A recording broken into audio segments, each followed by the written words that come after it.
Everyone thinks because you're a zombie, you don't know good coffee. Well, they're wrong. We have very active lifestyles. It's not all wandering the countryside aimlessly or scaring passing motorists. And we all love a good cup of joe. And there's only one brew that gets my seal of approval. Deadly Grounds coffee is my guilty pleasure. Bold, robust, delicious. It's coffee that can wake the dead. With over a dozen different roasts and flavors, Deadly Grounds can satisfy the most finicky of coffee addicts. The aroma is so intoxicating. It brings all of my neighbors out of the woodwork. Deadly Grounds coffee. Coffee to die for and zombie approved. It's good to get a little deadly.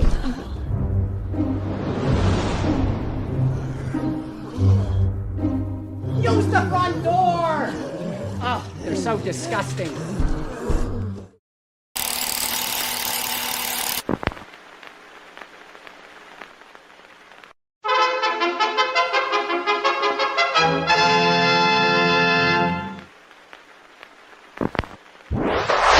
Persons under 18 will not be admitted.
Well, hey, it's Wednesday, and you're always expecting Leo. I know you were, but unfortunately, he's under the weather again, so I get to screw everything up again tonight.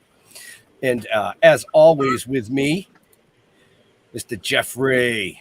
Happy Wednesday. It's Wednesday, right? Yeah, it's the 5th of July. We had the 4th of July yesterday. I'm glad that shit's over. That right? It friggin' rained. Oh, yeah. It poured here. I don't know about where you guys were, but holy hell did it pour here. Wasn't much fun. I couldn't even cook a hamburger on the grill. I was so bummed out. So should I throw it at the co-host that we have tonight? Oh, of course. That's why he's here. Oh, okay. And joining us as usual when Leo is not Jaja. Yay! It's me. Oh my God. It's like I just saw you guys. I feel like a few days ago. I know. So nice. It's almost like you're becoming family or some shit. Oh, Christ. You know, people use that word and then all of a sudden they kick me away. I'm like, that's exactly like family. Oh, well, I'm not going to do that. I'm going to send you my Christmas list. Oh. Well. So. I thought the term was coattailers. Well, that's it too. Yeah, coattailers. Okay. But we're not here to talk about we're not here to talk about us tonight. Jeremy, I'm going to throw you to the wolves. I'm going to let you introduce figured it was going to happen that amazing guest. I am like really kind of I'm going to keep it short and sweet tonight. Okay. So welcome to the podcast, the Still Toking with director Scott Lever an actress extraordinaire because she does way more than just acts, Adrienne Kress. Yeah.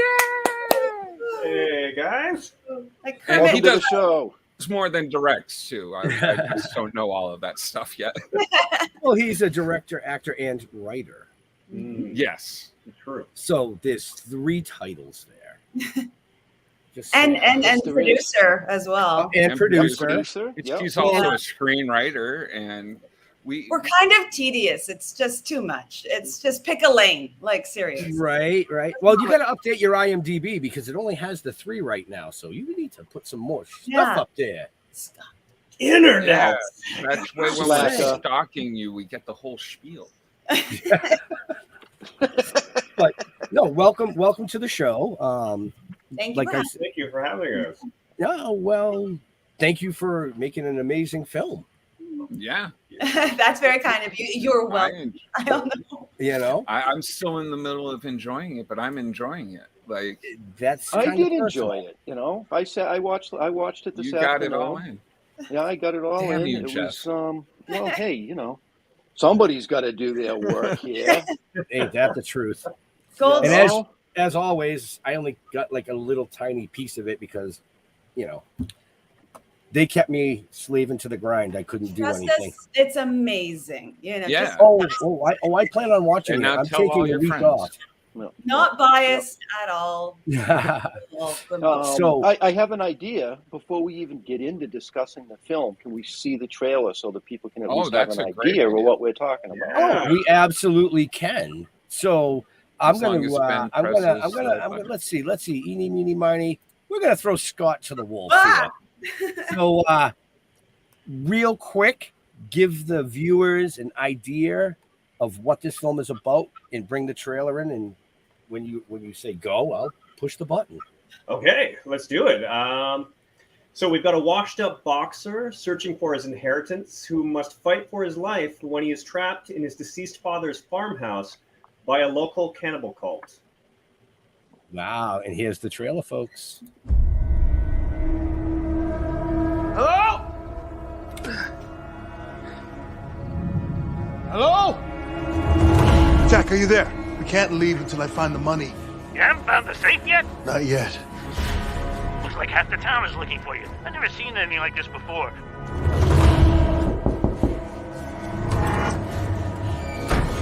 Who is in my house? Your dad gave me keys. I didn't break in. Your dad, he told me that if anything weird happened in town, that I was supposed to come here and hide. The whole town's acting bizarre. You afraid of the dark, Ben? Why are you doing this? I promise you haven't seen anything yet. Something demonic is going on. We're gonna finish what we started.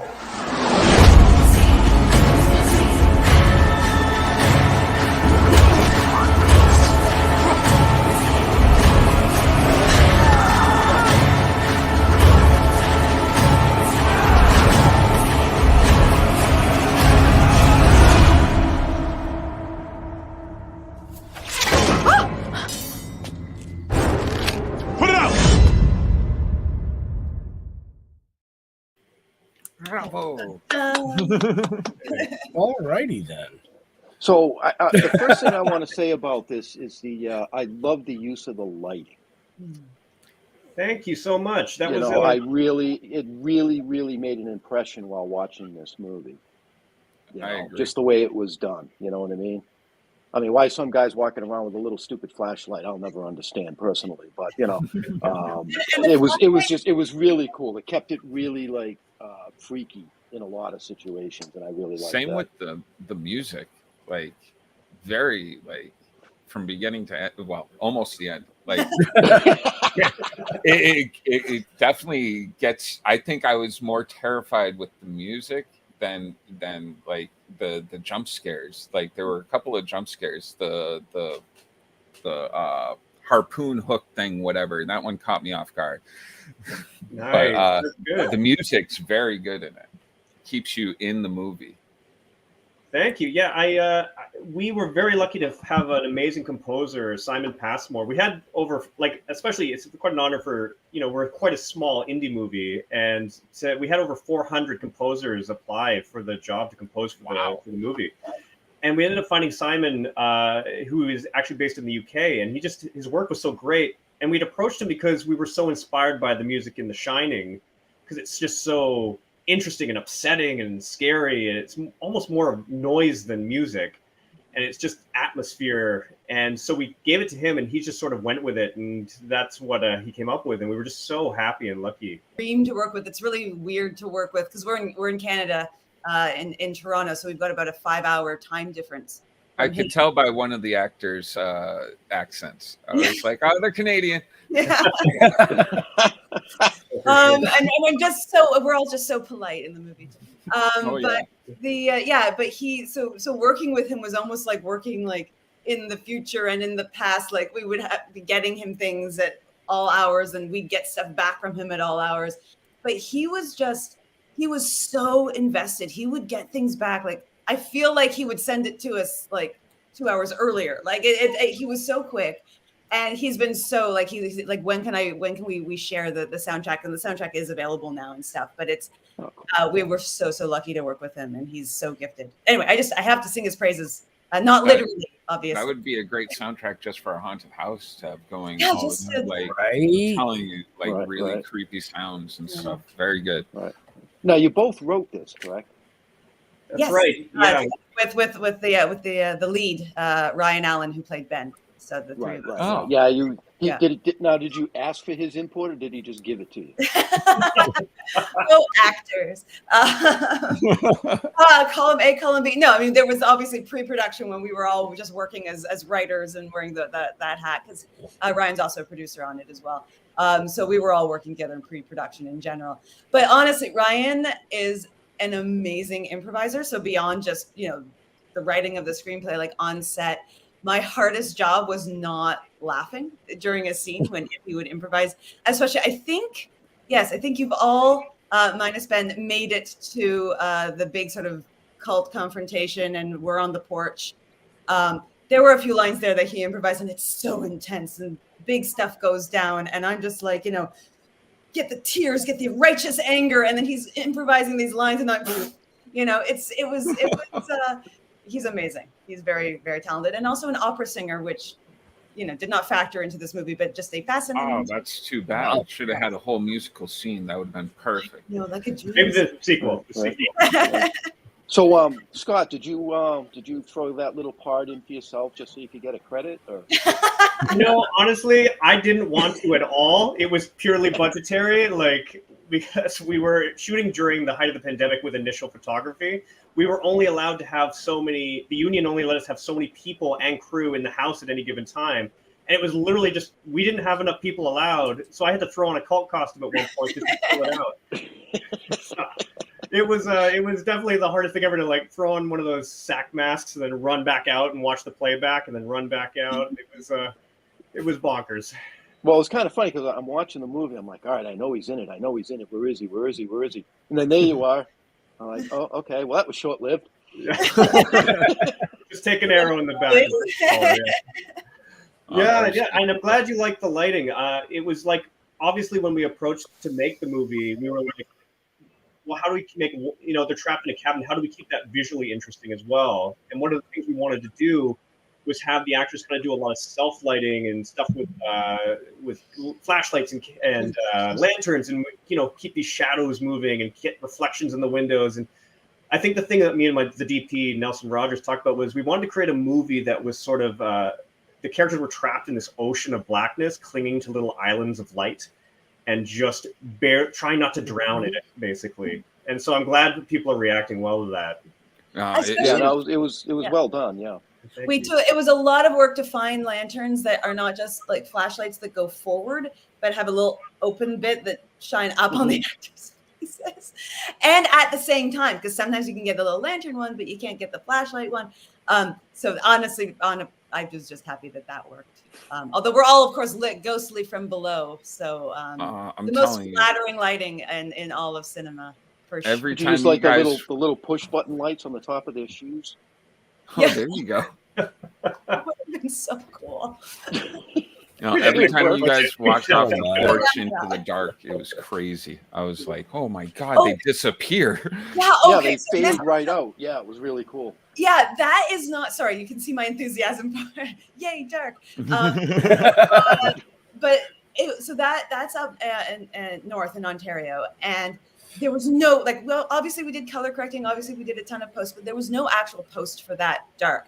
When people left the circle of light that we had for them, they disappeared like that, and to the naked eye That's as crazy. well. It was so cool, but also really freaky because at one point we actually did lose lights. Oh, The power went out and stuff. And well, Scott talks about like sticking his arm. It's very Snowpiercer actually, like sticking his arm out into the dark and it just disappears. Wow. And it was just so black. So yeah, anytime somebody backs off into the dark, that's how it was. So now was this you guys' all first time filming together, or I know some of you known each other, but like it seemed really the chemistry with everybody seemed really well, and like everybody seemed to fit in their places. I'm so happy to hear that. I've worked with everybody. I think most of them I had worked with in the past on previous projects. I'd directed Ryan in a little mini series called Fair Trade. Adrienne I had worked with before, and we actually are married, so we are. So we. I'm not sure if you know that. We have some He's in chemistry. the room right over there. Oh, I was just wait a saying minute. that. All right, so now you definitely know they're married because they're in separate rooms. Yep. already. Oh yeah. I'm not sharing my computer space. No, she's not sharing that good He's lighting. in the shadows. Yeah, we're literally in different rooms right now for good cameras for you guys. Mm. And then Todd, who helped us, who's a producer on it, Todd Campbell, and also did fights. He plays Ted. The role may or may not have been written for him. Initially was written as Todd. So that's why Ted was a freak. Yeah. Like when he's just like, "Get out here, Ben." Like I was just like, "What the fuck's going on?" And he is just I have worked with him for so long. In fact, he's the reason Scott and I know each other because he cast me in a show. So he's part of the fight community, stage combat community, especially in the theater community in Toronto. And they had this amazing show called Duel of Ages, where it was essentially just scenes of various fights over ages, like over time, right? So starting very oldie-timey and moving very contemporary. Mm-hmm. And I was like, look, I can't fight a ton. I can do a bit, but if you need just an actor, and he did. And then he accosted Scott completely independently on the subway or something. They saw each other. He's like, I need a scene. Can you write me something? Scott ended up accidentally also acting in it, and we met, and we were friends for a while. But then, it's amazing. So Todd is like responsible for all of it. It's amazing how Scott keeps accidentally ending up in things he's writing. I know, right? It just stumbles into I every time I swear it's not going to happen, and I like I don't know how. Like I just wake up with a sword in my hand, or like a. You're Stephen King. Scott, stay out of dark places, okay? I'm trying my best, man. I am trying my best. He's like, no, that's not how you do it. I will show you how to do it. All right, that was the best take. We're just going to use that one. Give me the severed head. I'll show you how this is done. Come on. So I like the way that there wasn't a lot of special effects in this movie. No. And it kind of kept it real. It was one of the other big things that I really liked it because it was creepy, but it wasn't over the top trying to make it. I thought when freakish. Ben was going to pull his arm back when they were sawing it, I thought we were going to get friggin' blood flying. I was like, oh, great. Here's where it goes down the tubes. But no, he comes back and he's just got these 2 or 3 saw marks in his arm. I'm like, holy crap. Not you, Ben. The other Ben. Oh, the other one. The other Fictional Ben. My bad. Fictional Ben. Yeah. Fictional Ben. It's interesting. It's low budget, a lot of in-camera stuff. I think we're both really inspired by Scott is definitely I enjoy certain horrors, but I'm also a big chicken.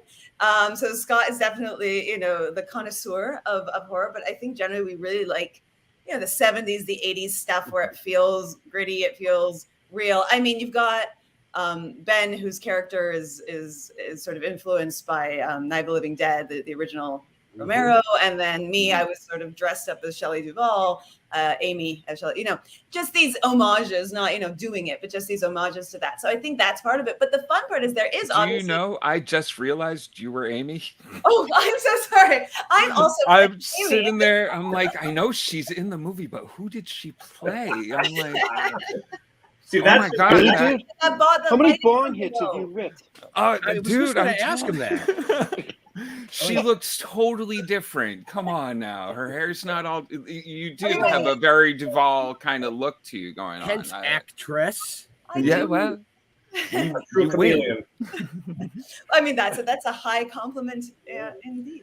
But yeah, so we have, and even when you're talking about the arms, we did actually have, just to make it look more grotesque for that bit. But part of the going back and forth with our VFX guys was like exactly what you were saying. Like we wanted it to look real and not like, okay, here's the massive blood effect that that you've been waiting for.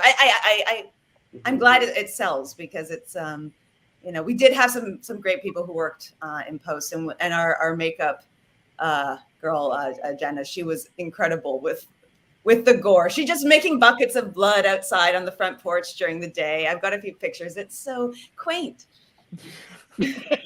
It's so quaint. It's like stirring. She's so cute. This is a lovely, quite young, just graduated from film makeup, like special effects college here in Toronto, and so very young, but loves creature makeup, loves the gore, and loves also all bugs and lizards and snakes. And she would show us pictures of her various pets of such magnitude, and it's just very, very fun and lovely, and anyway. And that's whose house we don't go to. Exactly, you make it sound so scary. So sweet, but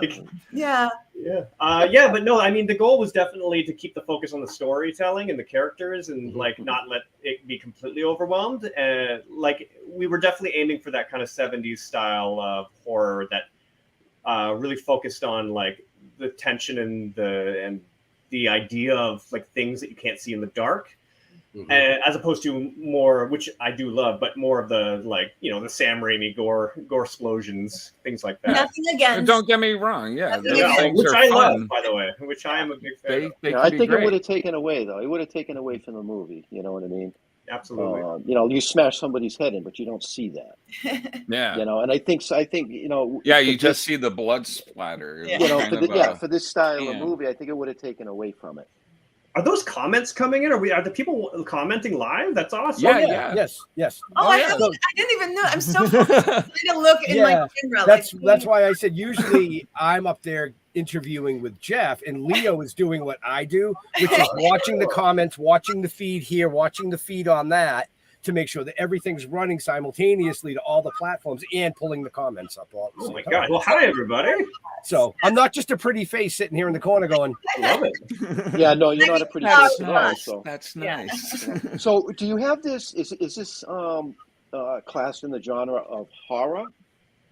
100%. I think we're a true horror. I know some people can talk about, is it a dark drama with some horror elements? But I think we're a true horror film, and I think that's our roots. That's what we're going for. Okay. It was an homage to everything. I think. I was more looking at it from the thriller side. I would definitely say a thriller for sure. I think that question is actually really genuinely fascinating for me as somebody who has spent a lot of time thinking I couldn't watch horror because I was like, no, that's one step too far. I'm such a chicken. And I realized, the more, I've gone and more that Scott has helped me watch some more movies, that the line between thriller and horror is very fine. But there is, and this was always my issue watching horror, it is still a distinct line. When there's just something about the director, when the director is pushing that scare angle, when the point is to give you chills, when it's sort of I know we look at a lot of horror as gore and all that, and we, especially with the Saw movies, and the sort of torture porn sort of thing with horror, a lot in more contemporary ways. But I think it's a vibe to use what young people say. I feel like thriller has the action, but it pulls back a bit. It's not giving you that same absolute dread. It's more like suspense and tension. And I think the build of dread, I think sort of the almost the philosophical parts of, you know, of horror, of how far are we going into darkness, not just our literal darkness for the movie, but metaphorical, like human nature and stuff. I think that leans into horror. So I definitely would say ours is 100% horror, but I do think that question of what makes horror and the thriller versus horror, and especially because our gore is played down, is a really good one. In fact, we just rewatched Crimson Tide the other night, and that's definitely not a horror. 95, right? But when you come to thriller and tension, like you think about like, oh my God, like you're holding your breath the whole movie, right? So why is that any different than holding your breath in a horror movie? But the feelings are completely different. And yeah, I mean, the ones that always come back to me are like Seven, right? Seven has a lot of gore, and it's got some horrifying stuff in it, but it's very much a thriller to me. Yeah. While if you look at The Shining, there's very little actual gore. He doesn't kill anybody except the one character. He never actually succeeds in harming his family. Yeah, that's a suspense thriller. Yeah, but like I think that there. But it's held up as a horror. I would still call it a horror though, as opposed to Seven, which I would say is much more on the side of a thriller, but has that gore and that's sorry, I'm so distracted. I'm like seeing comments. I'm like reading. So real quick, one of the comments was the Madness Comic Network would love to get you two on their horror movie club show. Oh, so, yes, please. Hit us up, man. You know, I will do my best, Pops, to get you in touch with the proper authorities to make that happen. I mean, I watch a lot, and I mean a lot of horror movies. Yeah, Jeff's a horror freak. Yeah. The two of you then. Oh no! Myself, I'm more into pop culture stuff. Jeff is definitely because of Jeff, Jeff and Ben, I've had to start watching horror because they keep asking me to come on this show. I mean, you're like me, and then Jeff and Scott are like buds. By the way, is your background? Sorry, don't me. This is what I do. Go ahead. Go for it. Or is that like? This is real. It's that's all amazing. I was like, is this guy filming in the Hadron Collider? What is going on over there? It's my attic, and it's really freaking hot right now because I realized that I had my AC on and I turned it off because it was probably making a lot of noise. But usually I have a bunch of collectibles hanging. All I now have, because it got so hot, I had to take them all down. But I'm a big toy collector. You know, I got my Pops, all my. Oh, that's amazing! I love that. Original Star Wars figures. But no problem. I love it. I like to show it all off. Yeah, I have the mask from Scream hanging over my bed. Oh my God! I would not sleep. See, this is. I mean, if we want to geek out for a second, I have the. See, they're gonna ruin Leo's. They're gonna ruin Leo's question. I have the replica of the record from Mandy, the cult leader has. Oh wow! Oh wow! Okay. Pull it back with it. Just There you go. Oh, we're geeking out, guys. This is happening. Oh, dude, let's go. We can geek. I have totally geek out. Trophy from Bob's Burgers in the other room, but that's So yeah, I mean, this is why I said at the beginning we don't script anything. The show just shows where it goes. I got my original. We did talk about the movie toys. for 29 minutes. Nice. Originals, never been open. Come on, get on my level. I love it. But yeah, no, sorry, I totally derailed us. You guys were bonding over. You know, so anyway, I'm gonna circle right back. So you know, I look at horror as a main category with a whole shit ton of subcategories. Yeah. You know what I mean? Well, you know, Scott, and you watch a lot of horror. There's you get the comedy horror, the thriller horror, the gore horror. See, I like the sexual gore. horror. I like the straight up gore. Yeah, I mean, there's something so wonderful about all of it because it's this chance that we get to sort of meet a part of ourselves we would never want to meet in real life because it would mean we were in mortal danger, right? But you know, watching horror gives us a safe place to experience feelings you would never experience unless you were being hunted by a man with a knife or like. And it's like I feel like we're more complete human beings once we've shaken hands with that part of ourselves. And I think horror is such a unique genre that way. Mm-hmm. Yeah, no, I agree. I mean, I've Definitely. seen movies that, I'll be honest with you, it makes Jaws look like a love drama. Right. I mean, it is though. It's like such as like the ultimate bromance movie, Jaws. Right. I absolutely. I mean, we literally just rewatched that one. But yeah, it's fascinating. Did I also you? write. Oh gosh, I don't know. There we go. The Bendy and the it's a video game, a horror video game, and I write the tie-in novels for that. So sort of in world stuff, and that's its own unique brand of horror as well. And I'm also writing these for a young adult audience, so like 12 to 18, I guess. But knowing that when it comes to video games, there's going to be younger. Oh, there's tons of it, and also tons of actual adult 40-year-old men sitting there going, Bendy is actually Bendy. it's an adult. Bendy's an adult game, right? But I guess when they were looking at books, they knew that their audience stretched, and they were trying to. But with the knowledge that I'm writing horror, even though it's 12 and up, with the knowledge that probably some 8 and 9-year-olds will be reading it. It's just a whole other kind of writing horror, right? So there's so much to play with, and I'm getting really I'm learning the kind that I'm good. Like I really like the creature features. I Jaws, as we talked about. Jurassic Park when it came out was the first. Again, I don't know if you call it horror, but it was the first sort of horrifying movie I ever saw because I was obsessed with dinosaurs. They looked really real. And I was like, I've got to see this. I have no choice. I am just going to do it. And I was upset. And I freaking love that. It's like the best movie ever. No, to me, that's just an action adventure movie. No, I know. No horror to it. But you have What about when the girls on the guys on the toilet and the T-Rex is coming in? Yeah, the lawyer. I would argue the biggest thing, you've got two really big horror sequences that fall into as we're sort of trying to define it because And 5 of us to define the electric fence. Well, the electric fence is great, but the bit in the kitchen, and then the bit with Emily, and she's trying to find Samuel L. Jackson and the arm falls and all that. Those are structured, just directed and structured as horror. And we know Spielberg loves his horror moments. We know with all the Indiana Jones stuff that's going on right now with the new film, like the melting faces, from the first. We know he loves his horror. So those two sequences, even though arguably Jurassic Park it's probably like thriller, but those are, to me, that's horror right there. And you get a little taste of it within that. But I have learned I can do creatures. I can do, I can still hide a little bit, but like The Thing, I can do, horror. I can do zombies. I've learned because they're very creature-like to me. So there are things that Fast zombies or slow zombies? Any zombie, man. All zombies are See, cool. the fast zombies scare the shit out of me. Fast zombies.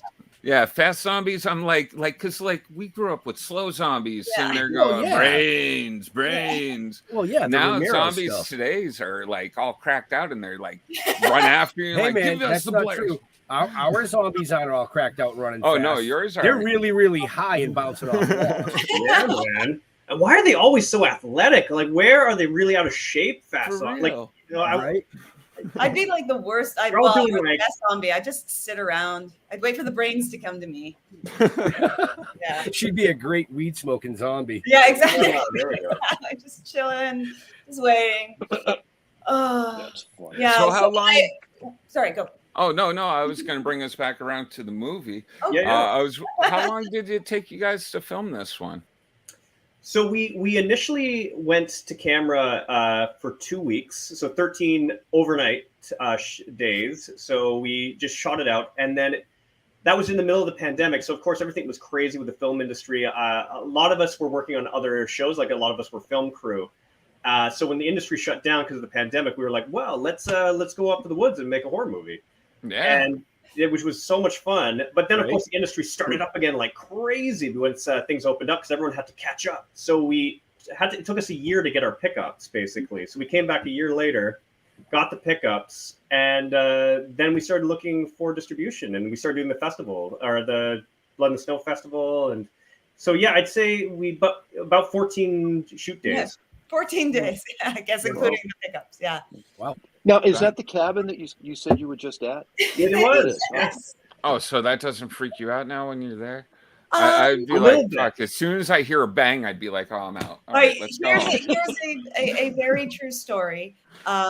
I was up recently with with a couple girlfriends, and we were just like a weekend. We hadn't seen each other again, pandemic. So we are like, let's do a weekend. So we hung out. We had a lovely time. They left, and I wanted like an extra day just to hang out and be by myself. I'm technically introverted, so I just needed to recharge. And in the basement, still remains, for those who have seen, the scarecrow. Oh, fantastic! From the movie. And it's in the basement, sort of hanging from like a rafter in the basement. And I was fine when my friends were there, but when I was by myself, I was like, oh my God, this is like terrifying. I was so scared because, again, was chicken. So, and Scott was still in the city because it was a girls' trip. So I called Scott and I'm like, this is going to sound really stupid, but I'm scared to go to bed and I don't know what to do. And Scott, because he knows I have a very active imagination, he imaginated, because that's what me out of it by saying that actually the scarecrow was there to protect the cottage and take care. And it was all good. So he's like, it's now. So now whenever I go down to the basement, I give him a little high five and we're cool. But I genuinely we have to bullshit lie to get out of that. I don't know why it's still down there. Right. So on set, now, like I said, I haven't seen the whole film, but on set, were there any pranks played because you were filming a horror movie? Like behind the scenes things where somebody actually kind of reached out and just like scared the bejesus out of you just for shits and giggles? Well, I'll tell you one thing that happened. So we had a thunderstorm one night and it blew out the power, and we were using Nix bulbs to like battery operated like lights that were lighting a bunch of the set. And like Adrienne mentioned earlier, though, it was so dark out though that there was just this wall of black right outside the open front door. And if you stuck your arm out, you couldn't even see your arm in the blackness. It was so dark. And I can't remember who it was, but had been out in the night putting up some lights for our next scene. And it was just crackling in the wind, like some sort of spider creature, like bony spider creature coming towards. And I don't know if it was our DP or somebody else. I was just like, hey, man, I think somebody's out there. I think someone's out there in the dark. And I just remember him being like, I was like, you should go check the lights. And just you hear like this clickety-clacketing noise, like kind of moving around in the pitch black. I'm like, I don't know, man. Should we go out there and go get the lights? Or and I mean, that was probably the worst thing because it was genuinely so dark that you were worried you were going to die at any moment. I would say I wish, I don't wish for myself. I wish I could have witnessed people pulling pranks on each other. Because again, I would have probably started screaming and crying and then makeup all over again. But it was so fast. Like this was 13 overnights and we had, it was very much, it wasn't even the light that was the issue. The light is the issue. You had to wait for the sun to set, and we did it in the fall. So fortunately, we had more dark than had we when we did pickups. It was the summer, and we were like, okay, guys, we've got like 6 hours. Go, go, go. The issue was when it got towards dawn, and it wasn't light yet, but the birds woke up. And then you could just hear them just talking and, hey, what'd you do last night? Oh my God, that's so cool, man. Like going and going. And you're just, oh my God, okay, well, I guess we're done. So the time was so limited that I don't think anybody really, we were just go. We were definitely just flying because it like for a feature film, 13 nights is not very many, especially for principal photography. So we were definitely like balls to the wall. But I'll tell you the craziest thing that happened though is that there's a military base up there. And of course it's in the middle of nowhere in pitch black. And we're the only ones setting up lights in the middle of this, forested area. And then the base, I guess, sent out like a chopper and it was coming down. And suddenly this big searchlight came down because they were like trying to find out why this group of cultists are out in the middle threatening these poor people in a cabin, basically, with proper lighting. So this is the worst porno being shot. So, yeah. And then we were like, oh, God, I hope they don't keep buzzing us because this is going to really ruin a few shots. Right. We definitely had to. We definitely, did you do due diligence with locations and stuff. So our neighbors, we'd already talked to them on like the Facebook group for this one strip of like this one road in the middle of nowhere where the few people who live there. But we definitely were like, just if people are screaming bloody murder at 3 a.m, probably okay. Just it's gonna happen. Probably okay. Probably okay. 6 months later. Somebody screaming out there like, they're filming again. They're probably okay. They're probably okay. By the way, comments. I'm seeing these. I'm trying to write down these movie recommendations that people are talking about. I'm just like, oh, what was that? Okay, I'll check that out. If you have movie recommendations for a wuss who's getting more into horror, please recommend that too. The Dark Crystal. I love it. Yeah. No, okay. It's not okay. Yeah, but it's beautiful and it is. I love the Dark Crystal too. And as somebody who writes kids stuff, I think there's a lot of darkness and horror in children's literature. Oh, in most of it. And it's everywhere. Like I realize with my books, even the ones that aren't Humpty horror. Dumpty's a freak. Sorry, say that again? Humpty Dumpty's a freak. Oh yeah, and do you notice they never say he's an egg? Right. Like, They never actually say he's an egg. Yeah, he's just a egg, dude. man. I did see a new movie that just came out recently that kind of took me by surprise, and that was Winnie the Pooh, Blood and Honey. Oh yeah, those guys were so on the ball. They were waiting for those rights to expire, right. and they had Right. that. Like the second those rights expired, they were good to go. Yep, I thought that was a little too over the top, but I haven't Well, seen that I'll one yet. I only made remember- it halfway. I gave up on it. Oh, There yeah? wasn't much of a story. yeah, it wasn't well done. I mean, the Banana Splits horror movie was better. Yeah. There's also Pride and Prejudice and Zombies. There's all Abraham Lincoln Vampire Hunter, all of those as well. I like those ones. Right. Now, see, I'm more of the old classic stuff. I Yep. like the Hills Have Eyes and The Mutilator. Spit on Your Grave and Oh yeah. Never seen them. I mean, those are classics. I mean, Movies. it's Last House just- on the Left. Yep. Yeah, it's just so amazing how iconic they are and just how they changed the aesthetic too of horror movies after they come out. Like it's fantastic.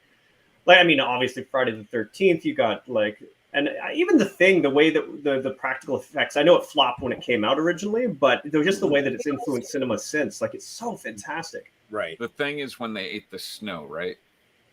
Oh. Stuff in the snow. Was No, that the thing is when. But it's Wait, the thing is It's a when cell creature, yeah, it's an alien alien. creature that can look like anybody. okay. Yeah. Haven't seen that one. Yeah, that I movie's been saw that done one. 3 separate times, I think. Yeah. You have the Yeah, they had original, and then you have The Yeah, John there's Carpenter 3 one is a different ones. remake Yes. of an old black and like an old film, and then they did like a 90s or early like 2000s. Yeah, they had a um, woman as a star. Yeah, but the effects, because they were that sort of, oh my gosh, CGI is the greatest thing ever, but they weren't that great, right? The effect versus having like puppets, and I know there are effects in the thing as well, but just like again the practical stuff, the tangible stuff, just it's of course, to be fair, when I watched it, I watched like this, so I haven't really appreciated all of the puppetry and stuff in the thing, but I think it sound probably was very good. Well, what was fascinating about the prequel they made later was they built a lot of the practical effects and they had it and it looked great. But then I guess you can watch it on YouTube. But I guess I don't know if it was a studio or somebody got involved and was like, no, we're just going to do CGI. We want to be able to shoot it from every single angle. Like it's fascinating to watch that whole process and just the difference between CG and practical. Right, but they did make real props for that. Oh yeah, absolutely. Yeah, Yeah. I remember seeing some of them. Yeah. Yeah, which to me is important. That's Absolutely. very It just looks so good on camera. Like I shout out to the guys who made The Void. Like their practical effects are just what makes that movie so fantastic. And the creature effects, and just the way they're shot too. Like it just brings the movie to life and it brings the creatures to life. Like it's just great indie filmmaking. No. So I speaking think of, it's time. I recommend a movie for you. It is a comedy horror. Oh, I was waiting for this one. Okay. There's actually, they just came out with the second one. It's called Don't Fuck in the Woods. I mean, solid advice. I mean, I can't deny that. Can't go wrong with that. You can't go wrong with a title like that. You know what I mean? And it is a horror comedy. It's a gory one too. Yeah, horror comedies, though, I think this is what horror comedies push the gore so far because that's part of the gag, right? So Yes. there's part of me that's like, actually, give me a really, really serious horror movie over a horror comedy recommendation, because those horror comedy, oh my gosh, they're just, and they catch you off guard. I mean, this isn't a horror. So what I'm about to say, but I have actually seen Shaun of the Dead because, like I said, I've been into like all the zombie stuff lately. But oh my god, Hot Fuzz. Hot Fuzz was funny. It was so funny, right? But there's a little bit of that gore in it, which they do like, because it's a comedy. It's really there. And I remember I was watching it. Spoilers if you haven't seen it. And I'm watching with my friend. She's already seen it, and I'm like, okay, so you're gonna tell me if there's a jump scare or if anything's going to be like cut to that's gory, because I know this kind of film, I know these kind of guys, I know they're going to do that. You're going to tell me. She's like, absolutely. No, I've got your back. I'm like, okay, great. All right. Okay. So Joanna, all right, there's a guy with a scythe right now, like dressed like, like death, like with a scythe. Should I be worried because there's a guy with a scythe? Like, she's like, no, you're fine. I'm like, are you sure? Because he's carrying a motherfucking slide. And I'm like, no. Cut to the next, and it's 2 decapitated heads on a road. And I'm like, ah! And I do, this stupid thing. And she's like, oh, yeah, I forgot about that. Like, there was a slide. There was a slide. Anyway, so that's a gun. You gotta. If you see a side, someone's gonna use it. Oh yeah. No, see, I use that as a decoration at my cabin. Yeah, see, in the woods. I think we differ greatly because like that kind of horror I can deal with, like the fake stuff. Okay. I watch these doctor shows with my girlfriend, and I cannot handle like they'll have like intestines coming out of and I'm like, what the fuck? We don't need to see that. Just tell me you're doing it. There's some of those shows. Is it like an episode of like freaking Grey's Anatomy? I think where like this guy's face off, like eyeballs, but like, and I'm like, what the heck? You're like a soap, like. Oh yeah. Why are you making me watch this? It's. I mean, yay to like all the like effects guys and all the makeup. Oh, for real. And all the props people who get to work on it and get that opportunity, but boo for my. Well, I just love the idea of the ADs like on set being like, do we have the face? Do we have the face? We need the face. Yeah, fly in the face, guys. So, but we are here to talk about your movie. Oh yeah. Oh yes, our movie. So how has the film festival reception been? Hey. Oh, my bad. Did I tell you could talk? Oh, sorry. Bad boy. Me. For all our viewers, because there are a ton of viewers and a ton of comments that were coming in, let's play the trailer again. Because we kicked it off in the first like couple of minutes. So as you guys kind of know, like some of our viewers are like a little chill and they come in halfway through the show. So I just wanted to say, but let's go to Adrienne this time. We're going to let you bring in the trailer. I don't have the one-liner memorized, the elevator pitch. Okay. You can just say, here's the trailer. Here's the trailer for The Devil Comes at Night. I'm in it. Hello? Hello? Jack, are you there? We can't leave until I find the money. You haven't found the safe yet? Not yet. Looks like half the town is looking for you. I've never seen anything like this before.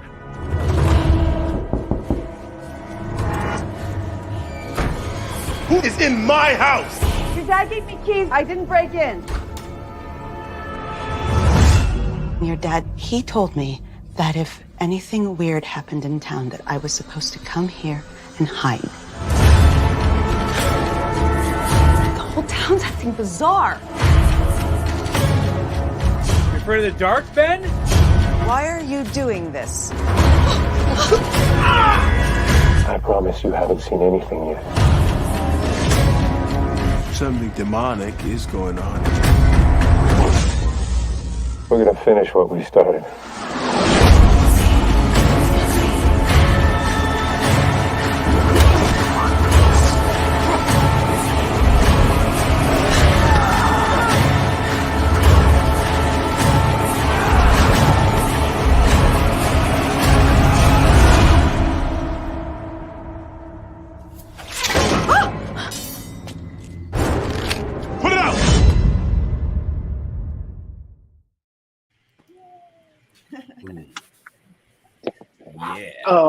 So my next question after seeing that again is, were there any movies that influenced the filming of this one? Because I see a couple in this movie. I see it in the trailers. Yeah, I saw. Yeah, oh yeah, absolutely. Yep. The Shining being one of them. 100%. I mean, Night of the Living Dead was a big influence. The Shining was another major influence for sure.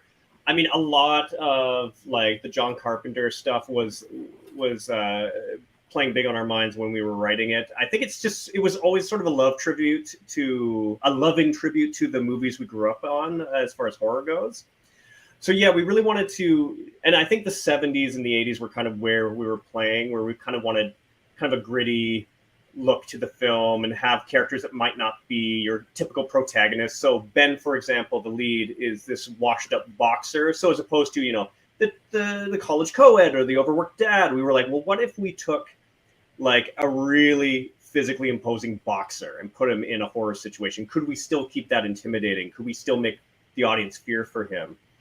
And, you know, that was sort of the basis and sort of turning the home invasion movie on its head.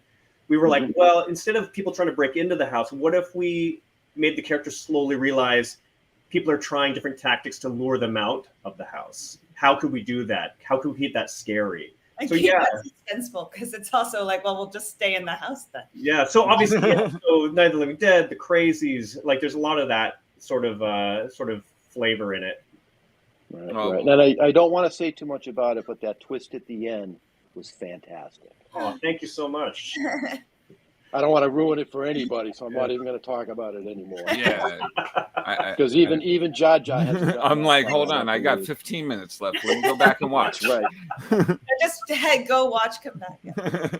It's funny too because with you know the Shining influence, which was always like from the beginning for writing the script, when we decided we were going to do it at the cottage and at North, it was just so wonderfully convenient that my parents built this place in like 79, 80. So you've got that like wood paneling that's like going sideways. That's so of that time and very also kind of Twin Peaks esque as well. And that just was the set, like the house itself was just such a wonderful character to have.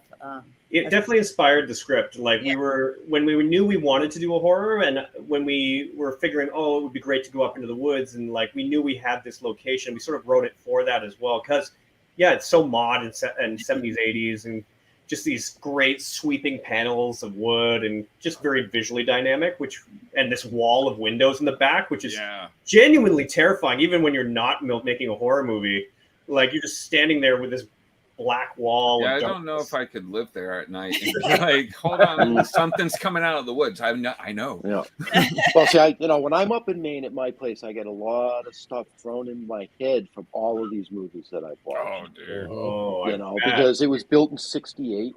Oh, it's all wood on the inside. Like I said, I have scythes and sickles and antique hand saws hanging from the ceilings. And, yes. I mean, it sounds like you're safer than anyone. Like nobody's breaking into that place. They would walk right out. Well, they'd have to find it first. That's key.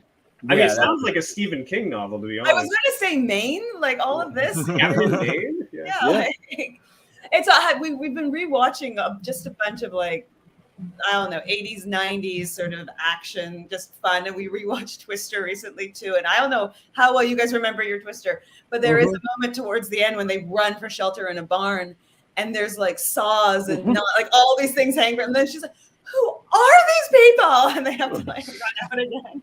That would be your home. People like running in like to get away from the crazy person who's chasing them. And then they come into your home and like, fuck that. And well, new guests, when I bring them up there, my job is to kind of freak them out. And one of the things that we do is, I mean, literally I'm in the middle of the woods. I have no electricity, no running water. Wow. Okay. So what we like to do is go for a walk up the road at night with no lights. Oh, no. You know what I mean? And just doing that. Yeah. I mean, 2 o'clock in the morning, you'll hear the packs of coyotes off in the distance, and those coyotes kick in. The stars must be amazing up there, though. incredible. Yeah, it is. I've had people up there that have never come back. Wait, I mean, they've left and just not returned. They just wanted to stay. Well, I'll leave that up to conjecture. Yes. You know what else I want to shout out is David F. Sandberg, the director. He has a great. He was the one who he's currently did the Shazam movies, but before that he started in horror, and he did that viral YouTube video Lights Out that became a feature film, and it was fantastic. But he has this great YouTube series where he just talks about filmmaking, and he's got a great one about real dark in horror movies, which was very influential on us. But just the idea that there's a difference between when you have kind of the fake darkness in horror movies where you can kind of see everything. It's not really dark, but it's like, oh, where's that light source actually coming from? Versus when the characters, you literally can't see any more than the characters can. It's actually black. And I just love that in movies. I love the way he used it in his movie. And we tried to do something similar with ours where it's not just dark, it's black. Like you cannot see anything that the characters can't see. And I love the way that they do that. So that was kind of a big influence too. And again, because we knew we were filming up north, we knew that was going to be doable because it's not like, a car is going to drive by and light up the set, or like there's not going to be a street lamp or any ambient light. So much so that when our actors were walking to their billets and stuff, they would pull out, originally we're like, oh, would you like to take a flashlight with you? And they're like, no, I got my phone light or whatever. It would be like shining light into nothing, basically. Yes. Yep. Oh, yeah. It'd be like your place. Yeah, the only, I think that, correct me if I'm wrong, but you must have followed the moon phases in order for you to film this. This was so much stress, Jeff. You have no idea. But, for me, because this was so fast. It was so, all right, COVID has shut everything down. Let's make a movie. The screenplay was written in like a month, less. It was, and then we shot it right away. When we got there, I then suddenly my heart dropped just into my stomach going, oh my God, the moon. What about the moon? And because I grew up, I've been summers up there at the college, and I used to work for a theater festival as a theater technician as a high school student. And so we'd be working till 2-3 in the morning, and again, chicken. So I would come home, drive, park at the far end, the dark that they disappear into. At the end of that, I would park the car, and then I would run across the lawn and go into the house. But when the moon was out, and you don't see this in the city, you just don't. When the moon was out, you could see the entire lawn. You can see everything. You can see the It's neighbors. amazing. You can, and they're far away. You could see things. And I was like, okay, I still jogged, but I didn't have to sprint. So when we were up there, I was like, we didn't even think about the moon. And we were just so lucky because I started panicking about the moon. But then when we did the pickups, we definitely because we have one night, it's the summer. So we have this much darkness to begin with. And then we definitely made sure to schedule it so that there was no moon for that. Okay. But yeah, because that was one of the things I was actually looking for. Yeah. I was looking for that ambient light that was coming from the stars. You know what I mean? Because a very clear night up in my place, I mean, even if there's no moon, the stars alone still will light up the woods. Yeah. Well, just assume that night was overcast for the film, the setting that evening. Yeah. An overcast night is absolutely perfect, and like you said, it is pitch black. You put your hand out, you can't see your fingers. Can't see anything. It is terrifying. And again, you mentioned coyotes. We had those a few nights where it was they just start howling, and you're just like, I would be walking to Holding, which would be down down to the next farmhouse down, basically, or whatever we would call it, and you were just starting to hear them coming from around you, and it was pretty terrifering. It actually informed some of the post sound design, which is really cool. Yeah, that's cool. Sort of not. It's not there's obviously dog barking because that's a plot point, but the actual in some of the ambient sound, it's not quite howling, but it's sort of that feeling of that. Yeah, when we sent the sound to our sound design guys, we actually took a recording of coyotes out in the woods. And we're like, if you can do something with this is what we were experiencing. We just found it so effective as ambiance. If you can, not literal, but yeah. Yeah, The real faint in the background kind Yeah. of thing. Yeah. Yeah. for tense moments, it shows up when it's there are moments where it's literally Right. crickets. Well, you guys are lucky because I mean, when I have guests up there, I pray for blackness at night, and I make sure that they drink a lot of beer so that they have to get up at 2 a.m. to go pee because I have an outhouse. You have to go outside. That's amazing. Yeah, That reminds me of like when I would go to summer camp I for like a month in the summer, and our cabins, they did have electricity, but they didn't have. There was a where the bathrooms were not in the cabin, and I guess we were some of the older kids. We were at the furthest, so we were basically at the void of blackness, right? And there was a group of us, like 3 girls or whatever, and we would just wait to brush our teeth until just before lights out so that we could like walk in the dark to the bathroom and scare ourselves and then like run back. There's nothing more fun than scaring people. Sorry? There's nothing more fun than scaring people. Right? Other people, I love scaring other people. I still run up the stairs anytime I have to turn off the light in the basement. So you should see me because like I have 2 sets of lights, one at the very top of the stairs, one at the bottom. But if you turn off the top set, it leaves off the basement on the other side of the basement. So I have to go all the way down, turn it off, and then fly up the stairs because it's pitch black. I don't. Somebody might get me. Or potentially your husband is around the corner, right?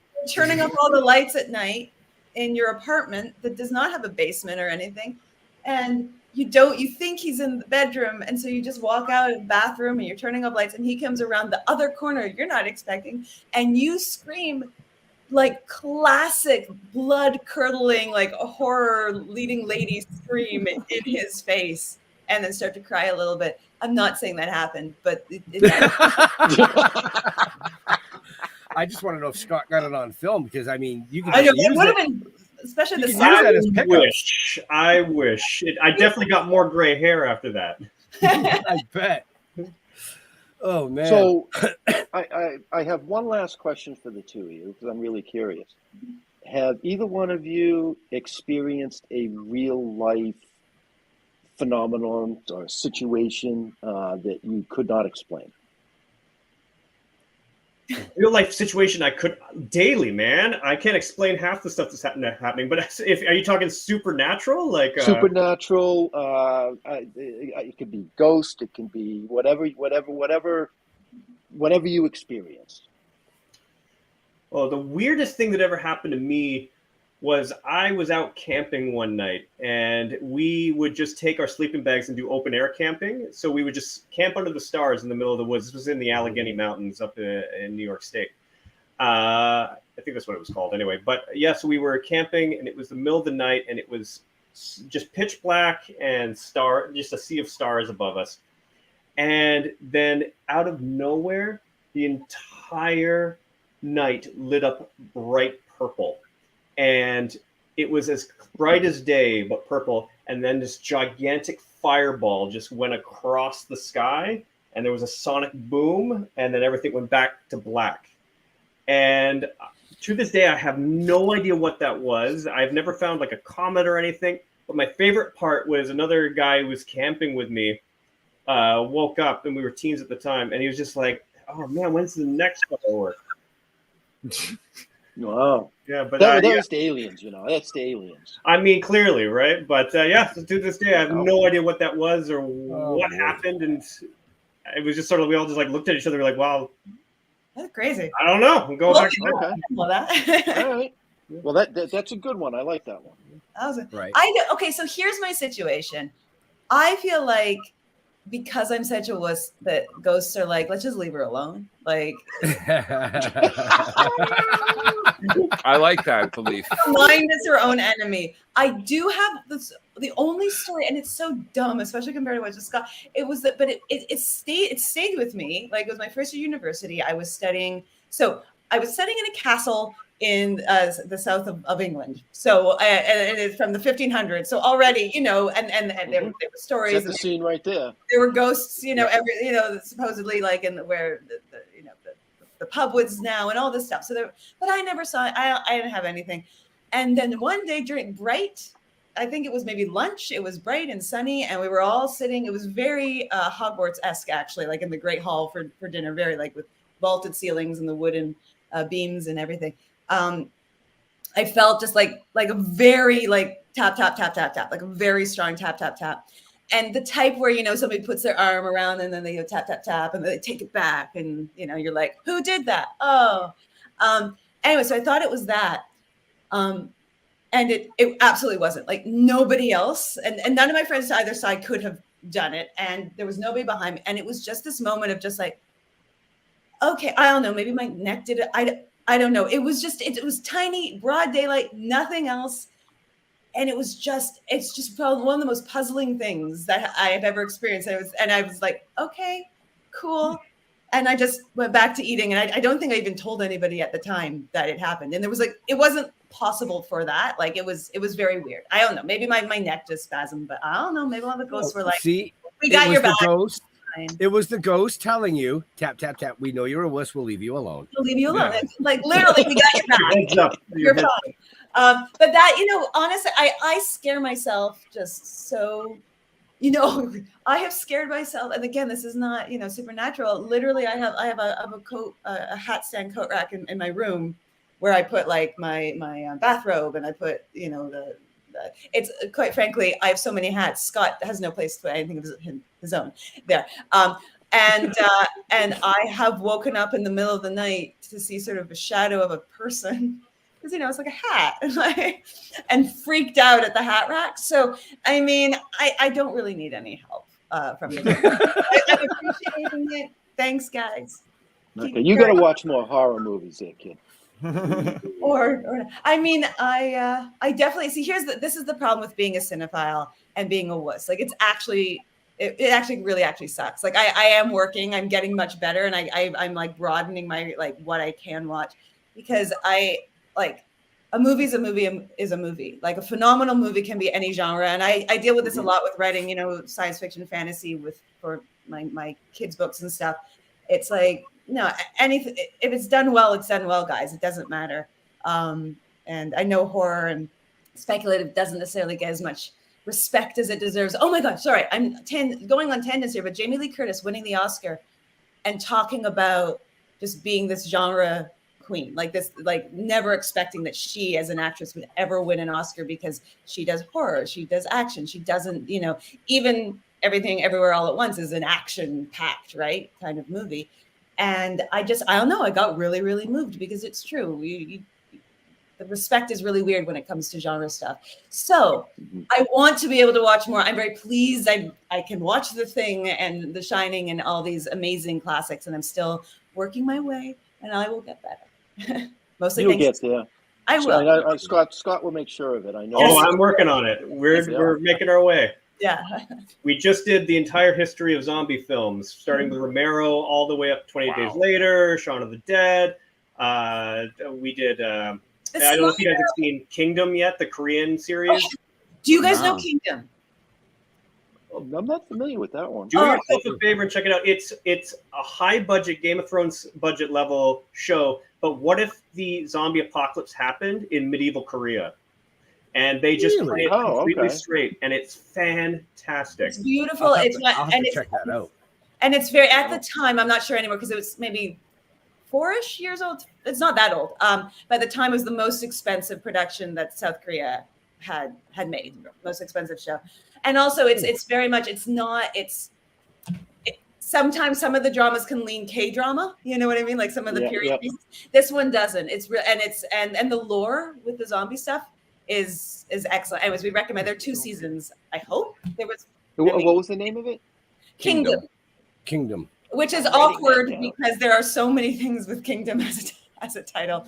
Kingdom, or but just Kingdom, and it should be on Netflix, right, Scott? Oh, okay, that's even easier to find then. Yeah, I'll have to check that out, because that's right up my alley. Medieval and zombies. Yeah, right. And just the costuming as well, and just it's. Because you're like, it's like that costume looks really hard to wear. That's got to be historically accurate, because that's so impractical. Wow. But on that note, we only have a couple more seconds with these amazing guests. There's been a ton of comments. So, and Jeff already asked his last question, so I'm just going to skip right by him. I'm going to do the Leo question for that question. So Jeff, since our famous leader isn't here, Leo, beyond making films and stuff, what do you guys really geek out about? Like Leo always brings up the guy that something with ships in a bottle. He investigates sunken ships. Oh, sunken ships. That's anything to do with sunken, like actual vessels that had sunk. The guy geeks out over that type of history. So. Yeah, I mean, I'm a huge nerd. If you couldn't tell, I love Warhammer. Henry Cavill. I hope you make a series for Amazon, man. I'm so looking forward to it. Yeah, I'm a gamer. I love to read, but mostly I'm a cinephile. Like I am. I like, as much as I love making movies, I love watching movies. Like I just love finding new stories to watch. Like it's my joy. What's been the best movie of 2023 so far? Oh, that's a tough one. Oh God, The Devil Comes at Night. Yeah. Oh yeah, that's right. That's right. I think I've heard of that one. Yeah. How dare you even ask? Check it out on VOD. Yeah. Right. Well, and I totally missed all of that tonight, but you can find all of their great links and the links to the VOD coming up in the show notes up above or down below, depending on where you're watching or listening to us. So it is in the show notes that Leo probably would have mentioned 5 or 6 times by now. Yeah. We're bad about that. this. Every time you ask him. Yeah, right. So now, same question to Adrienne. Oh, I wasn't sure we were. I was like, where were we? Well, I'm definitely okay. So I, when I was doing theater, again, Scott and I both studied acting and theater in university, and said I really wanted to double major with art history. So I went to an art school my whole life. I'm pretty decent at all the things, but I'm so terrible at drawing and making like pretty pictures. So I think I just admire people who can. So I'm kind of obsessed with art, and I have mostly prints, a few originals, but like mostly prints because that's what I can afford. On the walls. And art history, I took a ton of art history classes in university. And my mom actually, my parents were both high school English teachers. They've now since retired, but my mom still works at the Art Gallery of Ontario as a docent, taking tours. So we get to go for free to all the special exhibits. Nice. So I'm really, really into that. But I will say, to add on to what Scott said, yes, I too am a cinephile. We bonded when we were just friends in that show that Todd, who plays Ted, got us. We would lend each other movies. I never returned them. He was very good at returning them. Actually, when he moved in, we actually made a point of watching one of the movies that I never watched that I had borrowed so many years ago as our we have moved in together movie. But I tell people with this story is it's very low budget indie, and part of it, the funding came from our honeymoon money. We got married in 2019. We were supposed to go to the UK because he's got family there. I've got friends there because I studied there, right? And then what happened in 2020? We couldn't travel anywhere. And so we both were like, hey, well, you want to use that money to make a movie? Yes, I would. So I think that we were meant to be. We were two little cinephiles who used our honeymoon money instead to make a movie. So we definitely like movies. I mean, what better honeymoon than going to the woods and throwing fake blood at each other? Yeah. Right. Doesn't get better than that. See, now I think you just married her to get your movies back. Yeah, right. He's like, she's got a lot of money in movies of mine. I swear to God, she was more excited about the movies I brought when I moved in than me. She's like, "Oh yeah, you were packing. I'm so glad you have it. Oh, what DVDs do you have here? What Blu-rays? Physical media, especially we're learning in the last couple months, you need to have. If you got something you love, you should own it because the streamers they don't care. They're going to pull it. They're going to get a hard copy of the things you love. Anyway, it was very exciting to put it on the shelves. Here, let me alphabetize these for you. Well, it's more by genre, but yes. Genre. So, last question, Jeff. Yeah, you mentioned that you kind of geek out about art. Who's your favorite artist?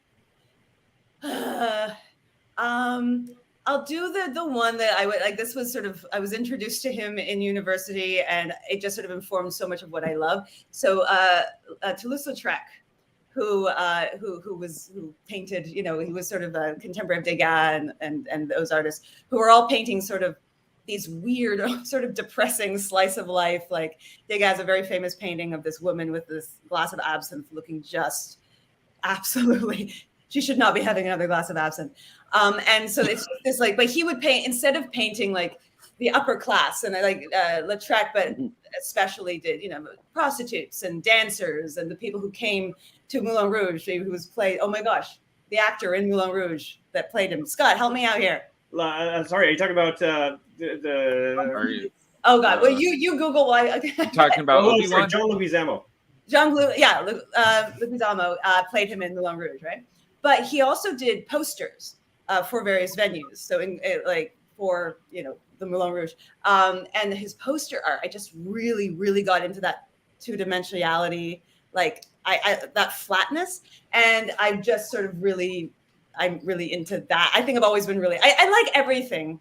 I can't help it, but I really like the flatness of that sort of style of art. Okay, so you have a lot of wall space in your house then, right? So I don't have a ton of wall space, but I like to decorate like I'm like a turn of the century, like 19th century gentleman in an estate in the country in England. So our walls are like from floor to ceiling with paintings and pictures, and the living room is a dark red. And it's what I decorate and this is why I knew we were meant to be, because Scott really, the first time he ever saw how I decorated, he was like, yes. Have you ever seen Del Toro's Bleak House exhibit? He tours it, but it's also a real house that he has down the street from his actual house. I'm so jealous. So he has matte paintings. He's got Disney cells. He's got props. He's got all film history, but all sort of in his wheelhouse. So all with that horror bent, and and so he loves Toronto. He films a lot in Toronto and around, Shape of Water, Crimson Peak. It's all filmed around here. And so the AGO, bring my mummy back into it, did an exhibit that was sort of recreating his second house that he calls Bleak House, with all of these props and stuff that he brought from that house. And Scott's a massive, who isn't a massive Del Toro fan, but you're a massive Del Toro fan. I'm a massive art fan. So we went to see that. And this time I cried, but this time in awe and not from fear. It was so cool. Like his stuff. That is how I would like to be able to decorate. To paraphrase Hank Green, it's like, I want to feel like a wizard who has decorated his house with the trophies of my many weird adventures. Yes. Yes. I liked that quote, and I was like, yes, that is appropriate. You need one of those, I'll call it a poster carousel, like they have like expensive gifts. Okay. You have two of them open. But are you familiar? Yeah, no. Okay, so what you're saying, right, is this is the art history nerd coming in, geeking out, like we were talking about. There's a place in London, it's a museum called Sir John Soane's Museum, and John Soane was an architect. He did the British Bank. He did a ton of stuff. I've got so much geeky stuff, but I know we have to go. But his home, that he is very contemporary for the time of when he was. He actually lived, which was I think the 1700s. Oh, now I'm blanking on everything. He has, he did the grand tour, which means you steal a bunch of things from other countries and you bring it back, right? So he's got like this courtyard with a covered courtyard with a sarcophagus all the way up to like the Romans. He's got all this art, but to your carousel thing that you were saying, he's got this one room of paintings, so Hogarth and Turner that he's collected, and there's this one. The walls, they go all the really high, right? This is oldie-timey architecture, right? So really high ceilings. The whole wall moves like a freaking poster carousel. And then there's another, and these are paintings, right? So they're thick and they're big and they're heavy. A whole other wall of Turner and other stuff, and like three that you can go in until it opens this amazing hole and you can look down into the downstairs area. But he literally has that. And that is what I literally want that. It's incredible. You guys go. And all these museums are free. Well, not all, but a lot of them in London are free. So if you go, Sir John Soane's Museum, highly recommend. The architecture. And you heard that here first, folks. Check it out. You heard it here. That's where you need to go. Yep. After Right. after you go, After you and watch the movie. Devil Watch the Comes at movie. Night. After you watch The Devil Comes at Night. If you watch The Devil Comes at Night enough times, Yes. we all can go. Yes. Yeah. Guys, Let's get them their, Trip to London on us. we can get their honeymoon money back for them. Yes, and then we Right? can go to London finally. Go to the UK. Yeah. Right? yeah. So we do have to let these fine actors and actresses and writers and producers and authors and wow, just everything. Do have to let them go very soon. So I'm going to do what Leo usually does and go like this. Cha-cha! Hey, you can catch me every Tuesday on Splash Pages at 7 o'clock on YouTube and Facebook, as well, or 8 o'clock, sorry. And every Wednesday night at 9 o'clock, I'm on the Midweek Geeks. And that's also on YouTube and Facebook, and which are all part of the Dorkening Podcast Network, which has over 40 different shows. You should check them all out. Very cool, very cool. So, Scott, where do you like interacting with your fans? You can find me on most social media at ScottLever7. Yeah, Twitter, Instagram. I just joined up, actually, so come check it out.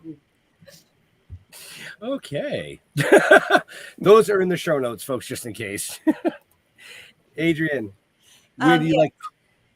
Oh, well, sorry. I did. Yeah, anywhere that sort of you can find Adrienne Kress. I think my name is spelt reverse mirror. There we go. So Twitter, Instagram. I am on TikTok, but I really just use it to watch other people's TikToks. And I have a website, Right. kress.com. Yeah, and I have books. That's right. We didn't even talk about her books, folks, but hey, it's in the show notes. Go check them out for sure. You said books. Right? Oh, hey, look at that cool light thing over her shoulder. The devil? Yeah, Did she that's freeze? from the movie, right? I think she Yeah, it froze. is from the movie. Oh, there she is. Yeah. Yeah, was that a Christmas or a birthday present, Scott, for you? I forget. Oh, I that's think that wicked cool. Yeah, a Christmas present. Nice. Jeffrey. Yeah, don't look me up. No, you go to stilltoken.com. You'll find out everything you need to know about us, where we're going to be, and Token with the Dead on Facebook. I also am on TikTok just to watch other people's stuff, mostly, because I don't do videos. I suck at it. I do want to say, if you want to come see us, we will be out in Greenfield this coming weekend at the Grumpy Cup. I'm not the grumpy one. But we will be there Saturday and Sunday at the Grumpy Cup. We'll have our new novel with us that just came out a month ago. So come on out, check it out. There'll be a whole ton of vendors. It's a barbecue competition. It's a car show. It's a comedy show. There's all kinds of shit going down that weekend. So we will see you out there. Wow. Oh, I guess I got to do And? this. Like in me. No, like Jeff said, stilltoking.com. You can find out everything you want to know about us, from, like he said, the new novel that just came out, to the comic books, to the TV series, to potentially an animation. I don't know. There's all kinds of stuff going on. We just never know where it's going to go. But we do want to thank Adrienne and Scott for coming and hanging out with us tonight. I just ask you guys to hang tight till the show closes so that it can record off.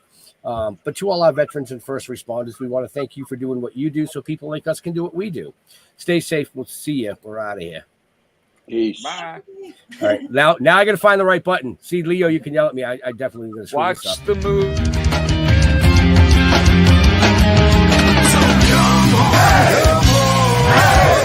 Step it off, break it down and lose it. Come on.